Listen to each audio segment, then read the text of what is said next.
You're listening to Heathers Deux Vegas. Join your go-to duo for all things celebrity gossip, reality TV reviews, fashion tips, and of course, all the inside scoop on Sin City. Is that going on your podcast? Hello and welcome to Heathers Deux Vegas. I'm Heather Ashley. I'm Heather Nicole. Hi, Heather. Hi, happy end of 2024. Hi, Heather. Happy end of 2024. Can you believe it? It's the end of the year. I can't believe it, but my personal theory is odd years are way more fun, so it makes me really excited for 2025. I don't know why. Amen. It's just a fact. I know. I couldn't agree more. I mean, I'm an odd number girly as it is, so I'm a total believer in that. So bring on 2025. Let's do it. Yes. Let's do it. Okay, so right. Are we going to start with our confessions? Yes, confess. Okay. You probably know this already, and I said this to you in my unpopular opinion, but my confession this time is that I love blue eyeshadow. And I struggled just now to find a palette that had some. And I will tell you my favorite, is Pat McGrath, which I have Pat McGrath bronzer on right now. And this is the bronzer that I bought after wine. And I woke up the next morning and my whole face was bronzed from forehead to here. I don't know what happened, but she works too well. What is your confession? Oh my gosh, that's funny. Well, first, by the way, nice sequins. We did come dressed up for the end of the year. This is what I wore to Katy Perry's residency. So yeah, we got a little bedazzled for a little pre-New Year's, but so my confession for 2024, I did not do our little friend right this year. I used one too many plastic straws. And our little tortoise friend, here he is on my hand. So I'm going to pledge to reduce my plastic straw usage in 2025. And I need to pack some portable straws. I kind of was on that kick a little bit, but I got to get better at it. I'm going to cuss more in 2025. That shit is happening. Yay. Oh, I'm all for it. Fuck yeah. Bring it on. All right, we got to touch base on my favorite before we get started on our end of the year recap. Let's talk Little Bravo for a minute. All right, do it. Okay, first thing, as we're recording this, we're seeing in real time the what's being played out with James Kennedy, which popped in there in the last 72 hours or 4 days. First they were saying he wasn't responsible, then they're saying he was responsible. Today you saw her moving out of his house, and he lost his Vegas residency. So just like any other Bravo celebrity, and I would love to be one, so don't think I'm not saying that. What do you do after you're not on Bravo anymore? I mean, Brandy Glanville. What do you do? If he loses his residency, I'm saying the house where the jets fly over is still over $1 million. So what's he gonna do? Yeah. I know what he might do is ask Tom for money. Well, wait, doesn't Tom still need a roommate? They can move in. He can move in. Tom moved out of the house with the girlfriend. Oh. Second. Okay. See, look what happens. You're off TV, and man, what do you do? I'm already behind on the gossip. Okay, yeah. So a few things, right? The whole James Kennedy fiasco. Obviously, we saw him over the years on the show, and he was volatile for sure. And, having Kristen Doty come out and say something, and I mean, remind me what she said. She said about she just said right? the word. She posted the headline, and then underneath just said "finally" in all caps. Okay, yeah. So I was close. Yeah. I mean, that's quite a response. And then Raquel's attorney, I saw that response. I mean, so clearly, yeah, he has bigger issues, and I think Bravo probably really tried to play it down and tame it. They probably had a lot of footage of him really, really acting crazy. And I'm glad to kind of see that there are some repercussions that he's finally experiencing, because I watched Perez Hilton had a TikTok on the other night, and he was kind of calling out Bravo and the Mm-hmm. other, just generally people that support and employ him, Yep. that why is he kind of getting away with this behavior? And it seems like, yeah, Vegas don't play. I mean, we've talked about this before in other aspects. I would say you hit Yeah. the nail on the head. There was things that were covered up, and for him to be released from everything he had in place up until now meant that they were covering for him, which Yeah. is unfortunate. Yeah. And did you hear about him at the Kathy Hilton's party? Because that was the night that it happened. No, I did not. I was So, and too this busy again, watching Lisa Barlow sing. so this was, again, this was Perez Hilton's reporting. And so James Kennedy was at Kathy Hilton's holiday party. And according to guest reports, he was just inebriated, acting very erratic, running around the party, kind of back and forth, just like a lunatic.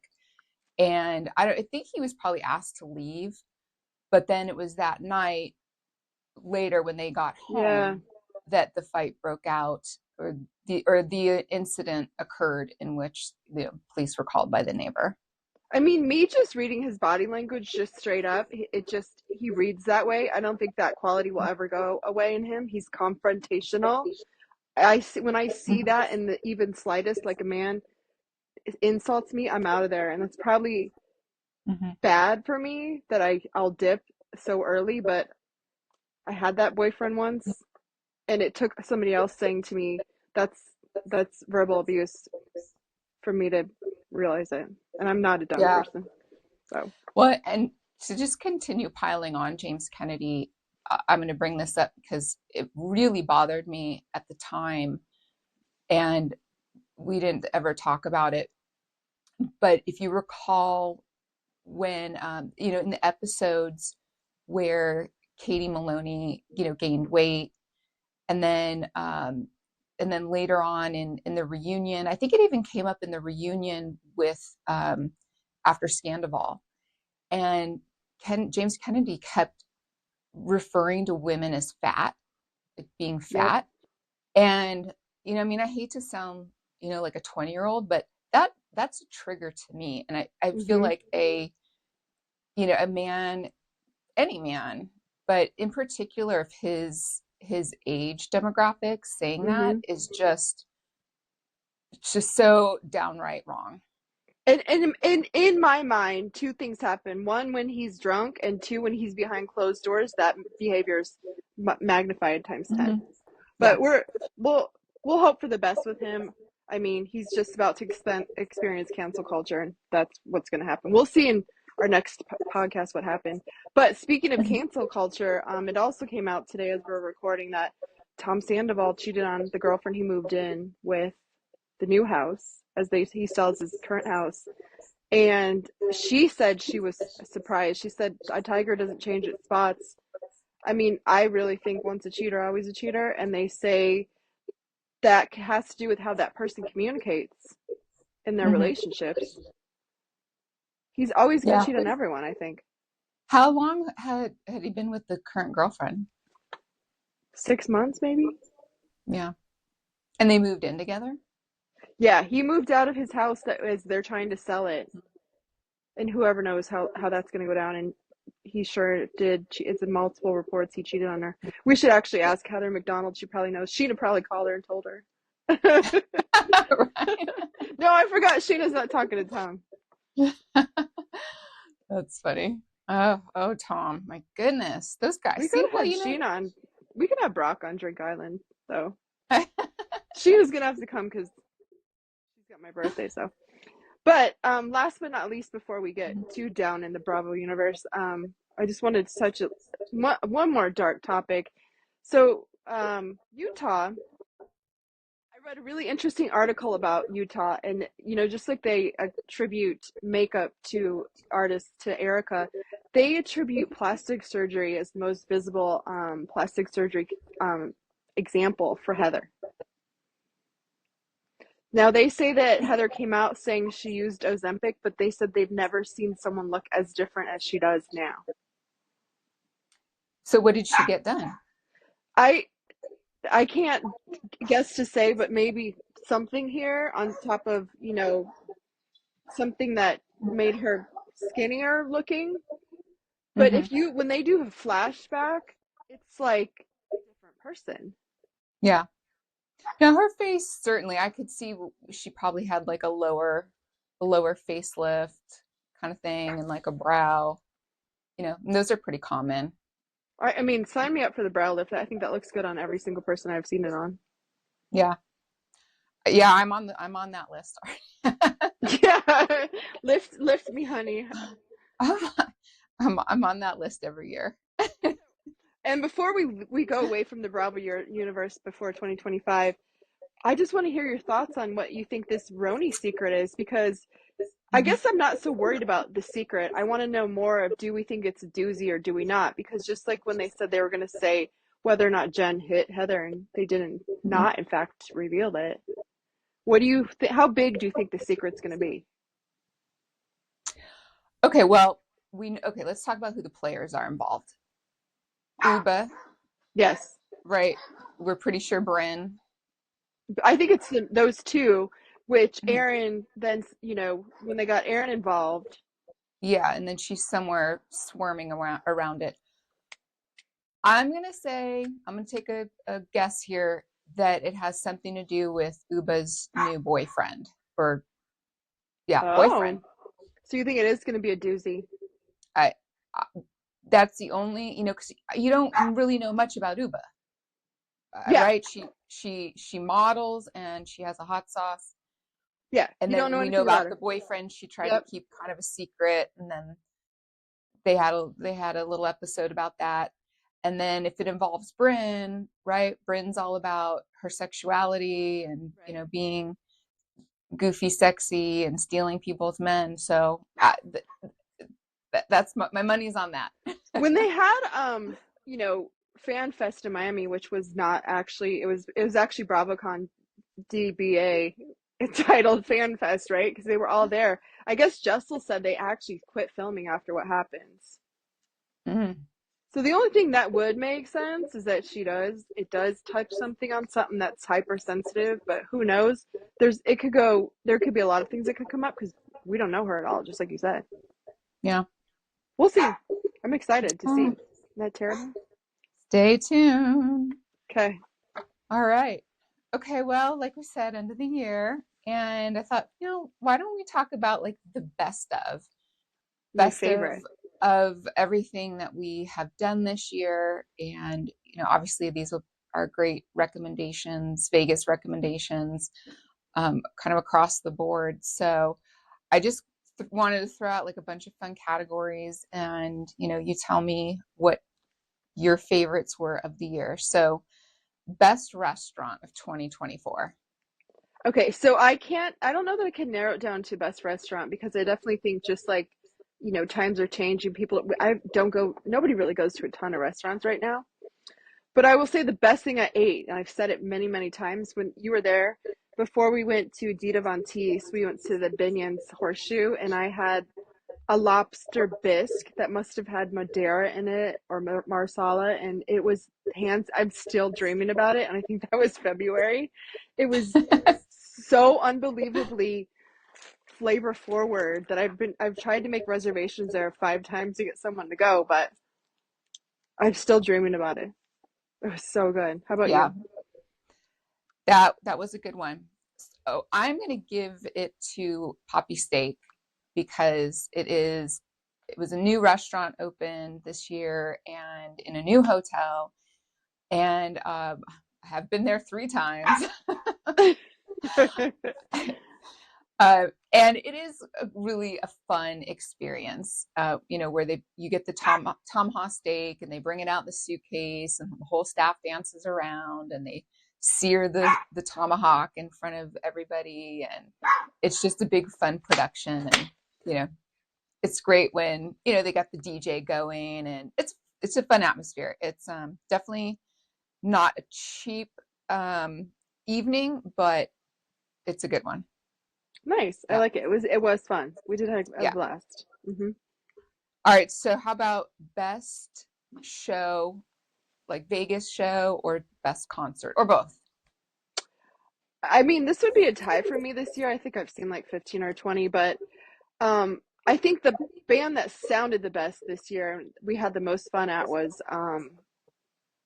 Rolling Stones, right? Because we were VVIP and he was right in front of us and he's like moves like a spring chicken. He sounded great from everywhere. And then I loved Madonna because the power went out all day and I still made it. I still got dressed. But the concert that took me off guard, it was in, the House of Blues, and I, it inspires me to see more shows like that, was Jodeci. Mm-hmm. Okay, they good sounded ones. so good. Yeah, they did. I'm going to give, so best show, I saw Wayne Newton again, and probably the last time I'll see him. He's in a small, very intimate theater at Horseshoe, if I'm not mistaken, if I remember that correctly. And he just, for his age, he's got it, and he's doing his thing. So, and he's Mr. Las Vegas. So I have to give it up to Wayne. And then concert, I'm going to say Madonna, because I had wanted to see her forever and ever. So I'm glad that we made that effort. So that was a good show. We got last minute tickets to that and she lived up to the hype. I think it was 2+ hours. Yeah. It was long, but it was good. So good one. Okay. Next up, sorry, I lost my place. Best hotel. I mean, I love the decor in Fontainebleau, but I still think that there's more to do at Resorts World. I like what I like to call one-stop shop. I need a plethora of restaurants, an outgo night place, a pool place, and then hotel retail, multiple hotel retail. So I would still say Resorts World is my gold star. Okay. I'm going to give it to Fontainebleau just because they opened this year, and it is a beautiful property. There's still, things for them to work out, some kinks, customer service wise, in my opinion, but it's such a beautiful property and, great pool experience. They have opened more of the retail when I was there in November. So they are opening those slowly but surely. So it's coming along. And they had Pitbull residency. So they're, I like that they're improving their show offerings. So. We're lucky that we don't stay at Wynn more often, because they have all the stores that we don't need to be going into, like Gucci. Oh, I know. After we're drinking. Yeah. Oh, and then I do want to say, off the strip, Durango Station opened this year, or maybe it was late 23. But really they had their first full year in 24. And it's a great, really convenient, right off the freeway, great restaurants. I do love the Nico's Steakhouse, which is similar to their Hanks or T-Bones at their other properties. I loved it too. I love that people were dressed up in there. They look like Real Housewives in there. It was amazing. Okay. What about just your favorite overall 2024 memory? Okay, so this one's probably going to be shocking to you, but I thought about it many times. My favorite night out was when we went to the Tropicana, because it was we kind of did it last minute, and then we did our showgirls theme. I was I was full Nomi Malone, like down to the blue jacket.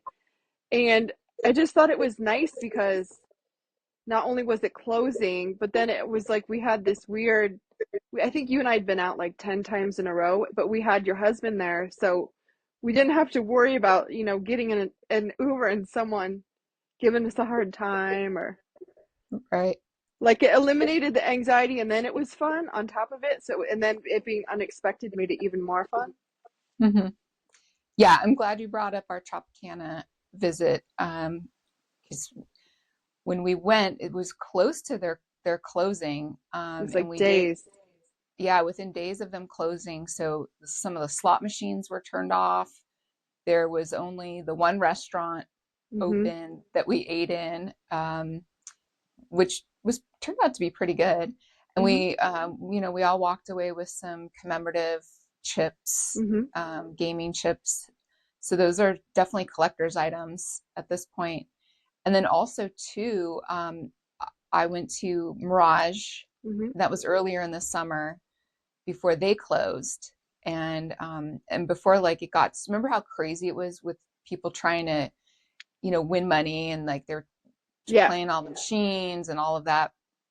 So it was before that, all that craziness kicked in, but also got some chips from there and just some fun pictures. And, you know, so, I mean, those two properties are just, they were not only iconic and historical in their respective rights, but each one of them really in their own way changed the history, the landscape, the trajectory of the Strip, in their own way, and in different times. So, so thanks Tropicana and Mirage for the memories. All right, so hotel retail purchase. So we love talking about hotel retail. There's really fun stores in the hotels, and we find some really good things. So what was your favorite hotel retail purchase? I don't know that I have a favorite. I just love, my favorite store is that one at the Mandalay Bay. The one on the end that we just go in and kind of end up staying in there. I mean, like, my readers, I love before I sat on them. And the other pair that I got, the screws loose. So it's like, they just always, and there was such an eclectic mix in that store. You can find a studded baseball cap to a studded jacket to amazing sunglasses. They have vintage bags in there. It's just a really fun store. Yeah, I can agree. Yeah, that's a great store. I love it. Yeah, I think I found like a really cute leather jacket in there this year, and we always find, good earrings and just pool bags, and so yeah, that's a good one. And the one at that one we rated that one time. Oh, that was at the Mirage that time. Yeah. Oh man, that was a good one. Shoot, and closed. I think they're sisters. Oh well. Well, I also want to say that I'm super proud of us this year for launching our podcast. Yay. We talked about it, and just really worked hard to figure out how to make it happen, and we've been making it happen here since September 11th, and it's a huge accomplishment. Actually, not many podcasts even make it past 5 episodes. So is that because people give up, or why? Yeah, I think they give up. They also don't realize, I think, there's a little bit of, work behind it, a little bit of like thought process and putting some things together. And you got to just give it time, and it has to, grow. So yeah, so I'm really thankful that we've been able to make our podcast happen. Anything you put your mind to. Yes, I would agree. Well, so then New Year's Eve is coming up, and I thought we would, not only maybe share some good previous New Year's stories or events, and then give a few party tips on some things that are happening this year. Awesome. So yeah, I mean, what's your favorite New Year's Eve? I do the same thing every year. I've taken you before. I liked a glam New Year's Eve. I like to be in a formal. I love a private show. So I'm going to the Wynn party, which I've gone, I think, 6 or 7 times before this. You went with me and it was Pitbull. I just think you should have a glam New Year's Eve moment. You'd be surprised after having experienced the race here in Las Vegas. It's not as hard to get in and out of the strip as you think it is on New Year's Eve. They've got it Yeah. more figured out in light of the football stadium being here. So you can get a cab out, you can get an Uber out. Yeah. Yeah. Depending on the hotel. I mean, with Wynn, you can get out from the Wynn Tower Suites, The which south, yeah. is the sand. They have a sands Mm-hmm. street entrance there. You could probably get in and out of Resorts World down on the end. Mm-hmm. And I know you can get out of Mandalay Bay, 'cause I've done that a number of times. So, but we've over the years ago, have done the full-on boots on the ground on Las Vegas Boulevard experience, which I think everybody has to do, at least one time. You got to kind of experience that I craziness. disagree. I think I did it 3 times, and it's been a while since I've done it, but the first 2 times I did it, like, you come back and your shoes are ruined. You cannot get up to a bar. So you have to be in the mindset that there are going to be people literally surrounding you and touching you. Yeah. Now, I haven't been in years, so I think they probably have it a little bit more controlled, but it's when everyone filters in to the casinos that you're like, Mhm. this is too many people. Yeah.